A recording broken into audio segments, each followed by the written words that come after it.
জন্ম মানুষের আসল পরিচয় নয়, মানুষের আসল পরিচয় হলো তার কর্ম। তো আমি আপনাদের সাথে আপনাদের টিভিটি থেকে RM বাদশা। একবার এক রাজা অন্য এক রাজ্যে যায় বেড়াতে। তো বেড়াতে যায়, তো সেখানে এক রাজা তাকে দুটি তোতা পাখি গিফট করে।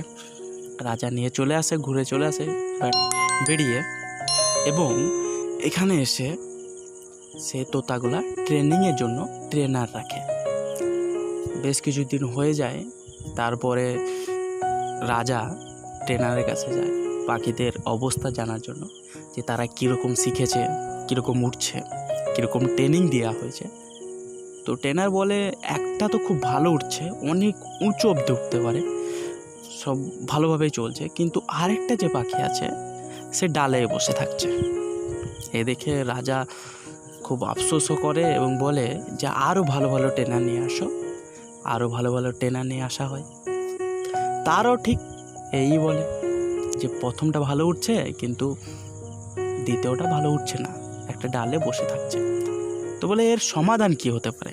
তো মন্ত্রী একটা উপায় বলে যে এই পাখিগুলা যে সব থেকে ভালো চেনে, তাহলে তাকে নিয়ে আসা হোক।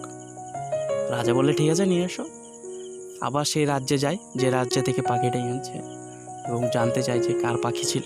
বলে এক কৃষকের। তাকে নিয়ে আসা হয়, এবং কৃষক এসেই দেখে এবং এমন একটি কাজ করে যার ফলে পাখি দুটি ওপরে উড়ে, এবং যে ডালে বসে থাকছিল সে আগেরটা থেকেও বেশি উঁচুতে উড়ে। তো এই দেখে রাজা অবাক হয়ে যায় এবং জিজ্ঞাসা করে যে কীভাবে হলো। তখন ওই কৃষকটা বলে যে সেরকম কিছুই করিনি, কেবল একটা দা নিয়েছি, আর ওই যে গাছে যে ডালটাতে বসছিল সেই ডালটাকে কেটে দিয়েছি।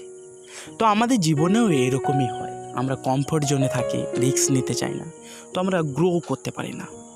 যদি আমরা কমফোর্ট জোন থেকে বেরোই, রিস্ক নিই, তো আমরা জীবনে অনেক কিছু লাভ করতে পারবো।